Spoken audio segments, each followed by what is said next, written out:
This 9201 at sa lahat ng marino na gustong matuto kung paano mag-update ng license at saka updates para sa GRC ICDIS 9201.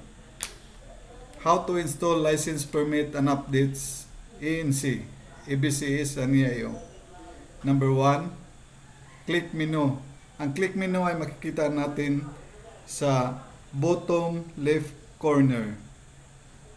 Ito. I-click mo ito and then click arrow down. Ito. Mag-appear ang code input. Pagkatapos ng code input, i-click mo yung code input and then enter password 9999, apat na 9, and click enter. Number 5, insert USB with the file that you copy from the laptop, EBCS and EIO. Ang USB port ay makikita sa tabi ng keyboard ng ating GRC ICDIS. Number 6,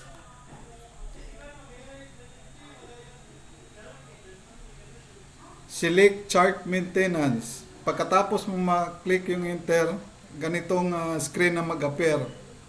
So, click chart maintenance. Number 7, click import and update license file, itong K. Number 8, click ENC. Number 9, click browse. And number 10, select folder EBCS permits full and select which ICDIS. Usually ang ICDIS number 1 is master, ICDIS number 2 backup, and RPS o route planning station. Usually reserve. Ang example na to gagamitin natin ng RPS. So number 11, ito yung screen niya after nung maklik natin yung ito browse, piliin natin yung click permits full and then reserve. Pag na-highlight na tong reserve, click natin yung OK. Ito yon. And then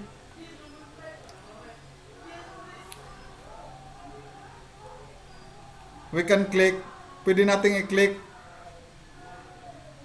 automatically or manually. Pwede na yan. Basta na-choose na natin yung kung saan drive, kung saan folder tayo pipili. Okay.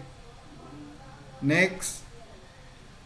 Pag na-click na natin tong automatically or manually, diretso na yon mag-import ng ating license.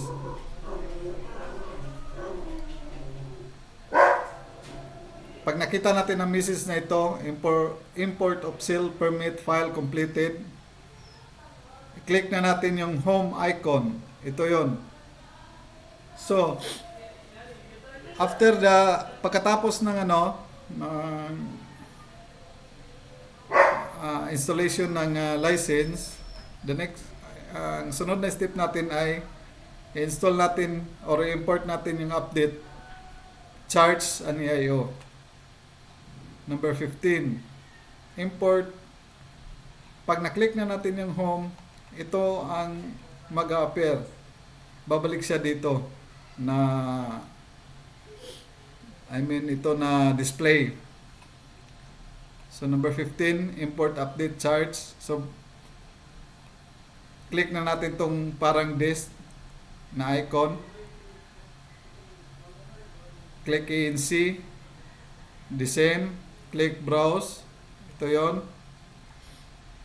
And then click EBCS. Click OK. Ito yon. And then, we can click, pwede natin i-click automatically and manually. Okay na yon as long na mapili natin yung correct na folder. Okay? Ito yon, number 20. Number 21.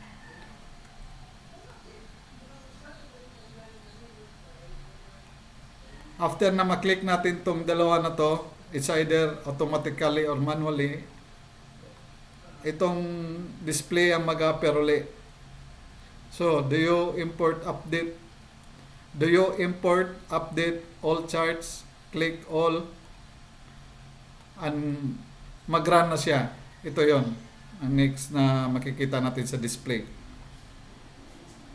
So, pag nakumpleto na yung updates, ito na yung lalabas.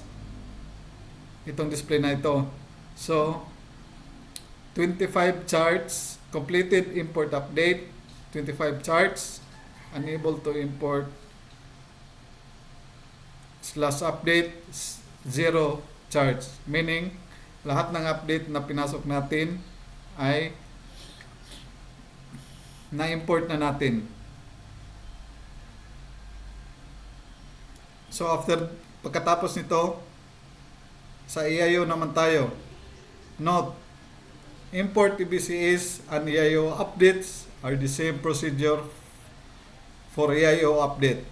Follow steps 15 to 21 but select EIO folder. So, itong instruction na to ay nasa number 18. Instead na EBCs, ito yon. EBCs, dito sa previous na natin, na updates, first updates, EBCs, palitan natin to ng, ito yon, EIO. Ito yon.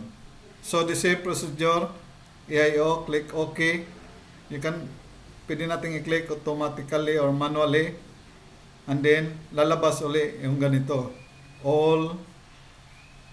Tsaka, mag-appear dito. One chart updated for EIO. Isang chart lang kasi yan. Pero,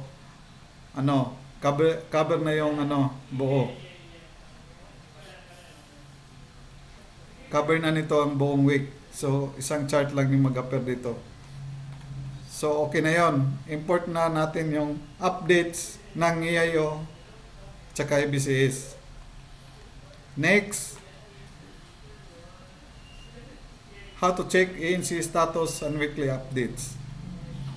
So, pagkatapos natin na dito, i-click ulit natin yung home icon and then babalik tayo sa ganitong display.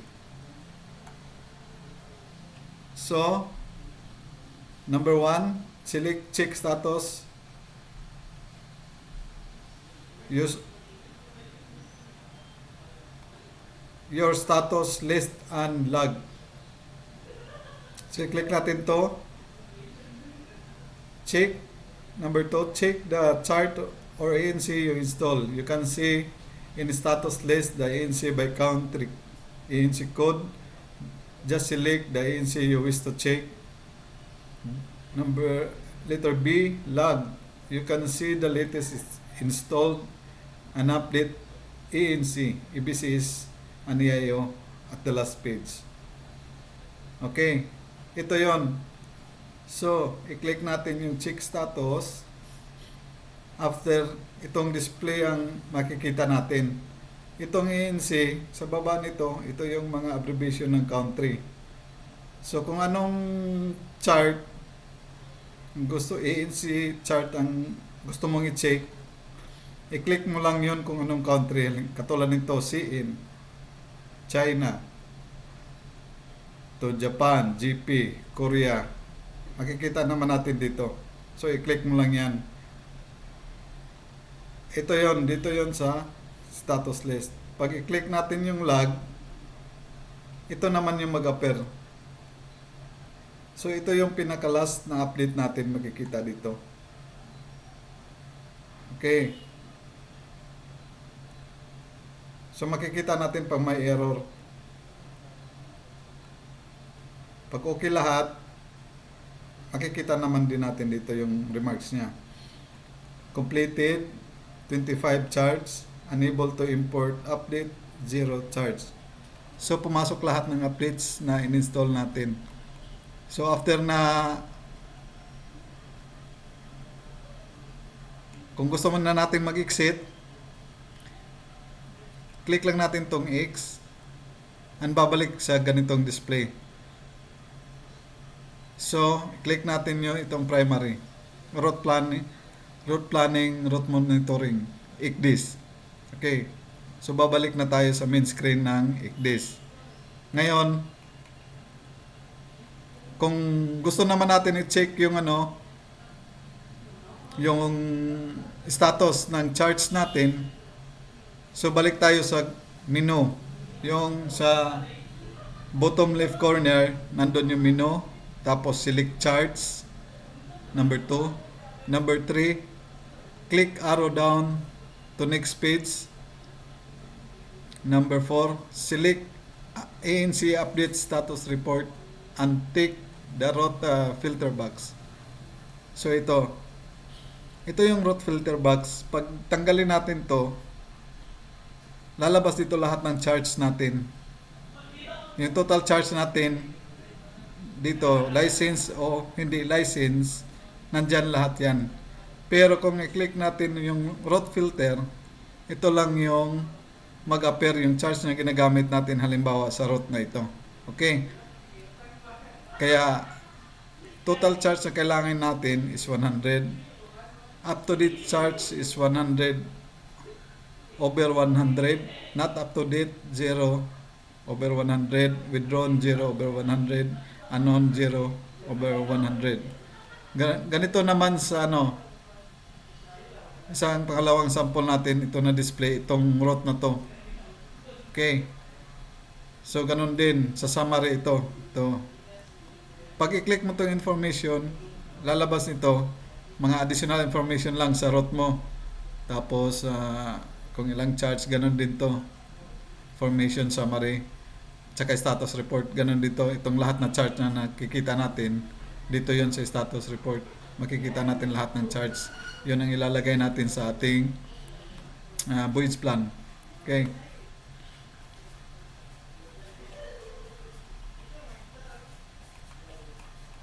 So,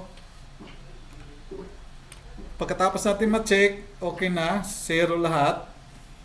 So, okay na, tapos na yung update natin. Sana ang video na ito ay makatulong sa inyo. Huwag kalimutan mag-like and subscribe and pakishare na rin sa mga kakilala nyo na interested sa topic na ito. Maraming salamat!